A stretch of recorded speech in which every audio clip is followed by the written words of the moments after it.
வணக்கம் நண்பர்களே! உணர்வுகளின் உலகத்திற்கு உங்களை வரவேற்கிறேன். இன்றைய கதையை தொடங்கலாம் வாங்க. விடியற் காலை ஒளி மெதுவாக கிராமத்தை வருடிக் கொண்டிருந்தது. 2ஆம் நாள் திருவிழா. நேற்றைய சலசலப்பு இன்னும் காற்றில் நிறைந்திருந்தது.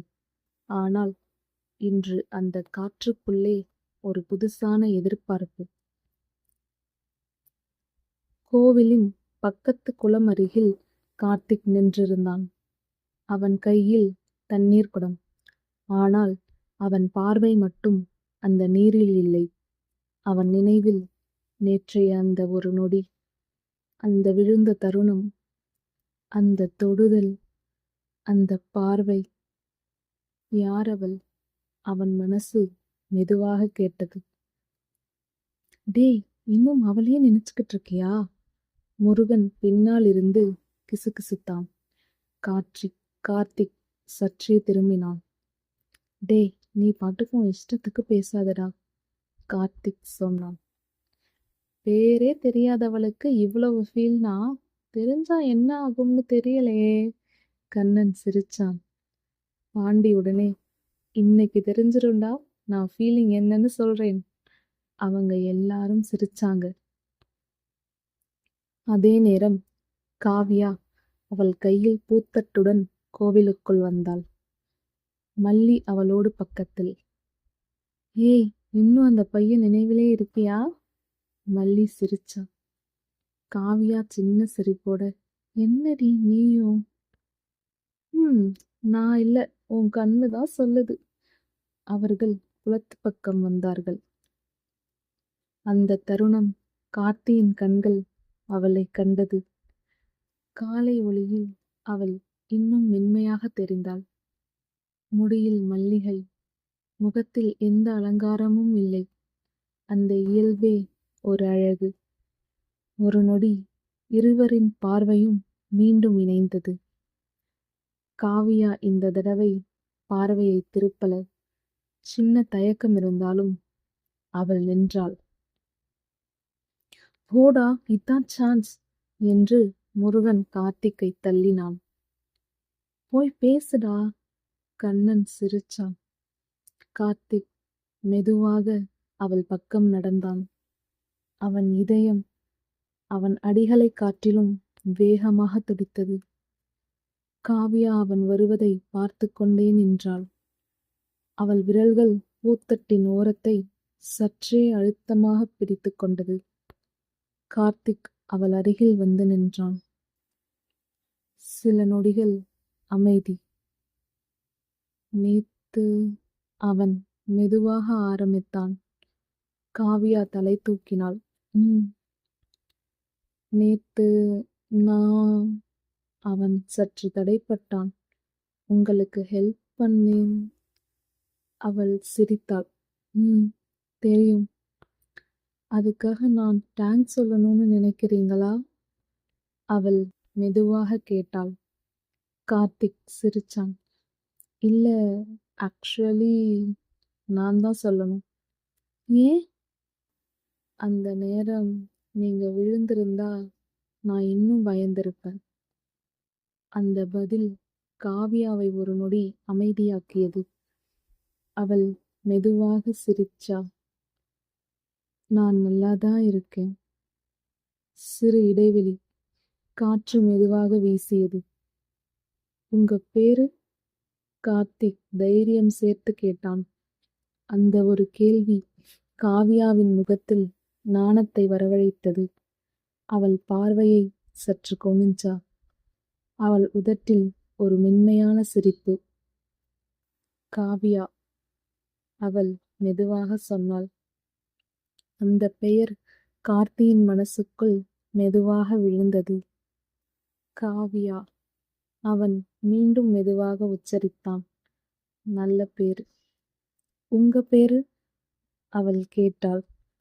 கார்த்திக். நல்ல பேரு. அவள் சிரிச்சா. ஒரு நொடி அவர்கள் இருவரும் சிரிச்சாங்க. அந்த சிரிப்பில் ஒரு புதிய அறிமுகம். அந்த நேரம், ஹலோ, மல்லி நடுவில் வந்தாள். இவ்வளோ சீக்கிரமா இன்ட்ரோடக்ஷன் முடிஞ்சிருச்சா என்று கேட்டாள். முருகன் தூரத்திலிருந்து பேரு தெரிஞ்சுதாடா என்று கத்தினான். கண்ணன் சிரித்துக்கொண்டே நெக்ஸ்ட் ஸ்டெப் என்ன என்று கேட்டான். காவ்யா வெட்கமாக சிரிச்சா. கார்த்திக் சற்றே சங்கடமா நின்னான். சரி, நாங்க போறோம், காவ்யா சொன்னாள். ஆனால் அவள் திரும்பி போகும் முன் ஒரு நொடி அவள் கார்த்திக்கை பார்த்தாள். நேத்து அவள் மெதுவாக சொன்னாள். சொல்லுங்க. நன்றி. அந்த ஒரு வார்த்தை சாதாரணமாக இருந்தாலும் அதுக்குள்ள ஒரு மென்மையான பாசம் இருந்தது. கார்த்திக் சிரிச்சான். பரவாயில்ல. அவள் திரும்பி நடக்க ஆரம்பிச்சாள். மல்லி அவளை கிண்டல் பண்ணிக்கிட்டே போனாள். முருகன் கார்த்திக் பக்கம் ஓடி வந்தான்.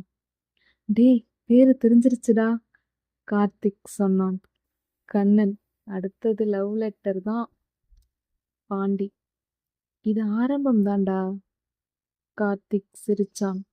ஆனால் அவன் மனசுக்குள்ள அந்த பெயர் மட்டும் மீண்டும் மீண்டும் ஒலித்தது. காவியா. அந்த காலை ஒரு பெயர் தெரிந்தது. ஆனால் அந்த பெயருக்குள்ள ஒரு உணர்வு மறைந்திருந்தது.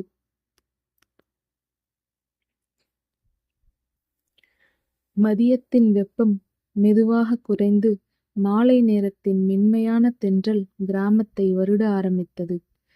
இன்று சில மனசுகளுக்கு ஒரு புதுசான ஆரம்பம்.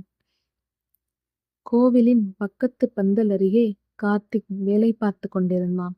ஆனால் அவன் கண்கள் மட்டும் வேலை செய்யல. அது ஒரே ஒரு முகத்தையே தேடிக்கொண்டிருந்தது. டேய், முருகன் அவனை தட்டினான். என்னடா, கார்த்திக் சலித்துக் கொண்டான். நீ தண்ணி குடம் தூக்குற, ஆனா உன் மனசு ஃபுல்லா வேற யாரையோ தூக்கிட்டு போயிருக்கு போல, கண்ணன் சிரிச்சான். அவனுக்கு இப்போ சர்வீஸ் பண்ற மைண்ட் இல்லடா, ஒன்லி அப்சர்வேஷன் தான் என்றான் முருகன். பாண்டியுடனே அந்த அப்சர்வேஷன் யாருக்காகன்னு நமக்கெல்லாம் தெரியும். மணி கிண்டலாக, டேய் கார்த்தி, ஸ்ட்ரைட்டா சொல்லு, காவியா எங்கன்னு தேடுறியா? கார்த்திக் உடனே திகைத்து, ஏய், என்னடா நீங்கன்னு சிரிச்சான். ஆனால் அவன் கண்களில் அந்த பெயரை கேட்டதும் ஒரு மின்சாரம் ஓடியது. அதே நேரம் மல்லி காவியாவோடு கையை பிடிச்சு கூட்டிக்கிட்டு வந்தாள். வாடி, அந்த பக்கம் போலாம். எதுக்குடி என்று காவியா கேட்டாள். அங்க தாண்டி அவங்க எல்லாரும் இருக்காங்க, மல்லி சிரிச்சாள். ஏய், வேண்டாம்டி, காவியா வெட்கமாக சொன்னாள். அவர்கள் அந்த பக்கம் வந்தவுடன் முருகன் உடனே கவனிச்சான்.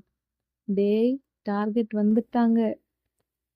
கண்ணன் சிரிச்சுக்கிட்டே, ஆப்ரேஷன் ஸ்டார்ட் பண்ணலாமா என்று கேட்டான். கார்த்தி அவளை பார்த்தான். காவியா மெதுவாக பார்வையை குனிஞ்சா. அந்த ஒரு நொடி நேற்றைய நினைவுகள், இன்றைய நாணம் இரண்டுமே கலந்தது. ஹலோ, மல்லி நேரா வந்து நின்னா. என்னங்க, நீங்க எல்லாரும் ரொம்ப பிஸி போல என்று கேட்டாள். முருகன் உடனே, வேலைதான், ஆனா இப்போ அதை விட முக்கியமான ஒரு வேலை வந்துருச்சு என்று சொன்னான். என்னடா அது என்று மணி கேட்டான். கெஸ்டுடா. அவங்க எல்லாரும் சிரிச்சாங்க. காவியா சற்று சங்கடமா நின்னா. கார்த்திக் உடனே, ஏய் போங்கடா, நீங்க போய் வேலையை பாருங்க என்று அவர்களை துரத்தினான். கண்ணன் சிரிச்சான். சரி மச்சி, நாங்க போறோம், நீ ஸ்பெஷல் டியூட்டியை பாரு. முருகன், 5 நிமிஷம் தாண்டா, அதுக்கு மேல போனா நாங்க டிஸ்டர்ப் பண்ணிடுவோம். அவங்க எல்லாரும் சிரிச்சுக்கிட்டு கொஞ்ச தூரம் போனாங்க. இப்போ ஒரு சின்ன அமைதி. காற்று மட்டும் மெதுவாக வீசியது. என்ன இவ்வளோ டீசிங்? காவியா மெதுவாக கேட்டாள். கார்த்திக் சிரிச்சான். அவங்க அப்படிதான், ஆனா சீரியஸா எதுவும் பண்ண மாட்டாங்க என்று சொன்னான். அவள் சிரித்தாள். என் ஃப்ரெண்டும் அப்படித்தான். அப்படியா? ஆமா, நீங்க இல்லைனா மல்லி என்னை விட்டுருக்கவே மாட்டா இருவரும் சின்ன சிரிப்பு சிரிச்சாங்க. சில நொடிகள் அமைதி. அந்த அமைதியிலேயே ஒரு நெருக்கம் இருந்தது. காவ்யா, அவன் மெதுவாக அழைத்தான். ம். நீங்க ரொம்ப அமைதியா பேசுறீங்க. அவள் சிரிச்சா. நான் அப்படித்தான். ஆனா என்ன? உங்க சிரிப்பு மட்டும் ரொம்ப சத்தமா இருக்கு. அந்த வார்த்தை அவள் முகத்தில் நாணம் பூத்தது. அதெல்லாம் இல்ல. அவள் மெதுவா தலையை குனிஞ்சாள். காற்று அவள் முடியை சற்றே கலைத்தது. கார்த்திக் அதை கவனித்தான். ஒரு நொடி அவன் கை அந்த முடியை சரி பண்ணணும்னு நினைத்தது. ஆனால் அவன் அதை செய்யவில்லை. நீங்க எப்போலிருந்து இங்க இருக்கீங்க? அவன் கேள்வியை மாற்றினான். நாங்க இதே ஊருதான். நீங்க? நானும். அப்படின்னா இதுவரைக்கும் பார்த்ததே இல்ல என்றாள் காவ்யா. இப்ப பார்த்துட்டோமே அவன் மெதுவாக சொன்னான்.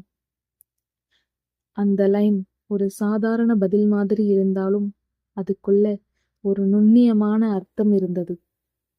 அந்த நேரம் தூரத்திலிருந்து ஏய் கார்த்தி, முருகன் கத்தினான். டைம் அப்டா. கண்ணன் சிரித்துக்கொண்டே இன்டர்வல் முடிஞ்சிருச்சு, நெக்ஸ்ட் சீன் ஸ்டார்ட் பண்ணலாமா என்றான். மல்லி உடனே ஓஹோ, இவ்வளோ சீக்கிரமா முடிஞ்சிருச்சா என்றாள். அவங்க எல்லாரும் மீண்டும் அருகில் வந்தாங்க. சரி, நாங்க கிளம்புறோம், காவியா சொன்னாள். ம். கார்த்திக் மெதுவா தலையசைத்தான்.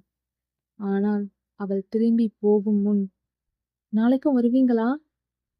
கார்த்திக் கேட்டான். அந்த கேள்வி அவளை நிமிர வைத்தது. அவள் அவனை பார்த்தாள். வருவேன், அவள் மெதுவாக சொன்னாள். மல்லி உடனே கிசுகிசுத்தாள். நாளையும் மீட்டிங் ஃபிக்ஸ் ஆயிடுச்சு. முருகன் சிரிச்சான். டேய், இது ஃப்ரெண்ட்ஷிப்பா ஆரம்பிச்சு எங்க முடியும் தெரியல என்றான். காவியா நடக்க ஆரம்பித்தாள். ஆனால் அவள் மனசு அங்கேயே நின்றது. கார்த்திக் அவன் அங்கேயே நின்றான். அவள் போகும் வரை பார்த்து கொண்டிருந்தான். அந்த மாலை ஒரு பெரிய சந்திப்பு நடக்கவில்லை. ஒரு சின்ன உரையாடல், ஒரு சின்ன சிரிப்பு, ஒரு சின்ன நாணம். அதுக்குள்ள ஒரு நண்பத்துவம் பிறந்தது.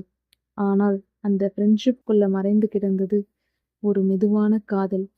சில உறவுகள் நட்புன்னு ஆரம்பிக்கும். ஆனா இதயம் வேற மாதிரி எழுத ஆரம்பிச்சிருக்கும்.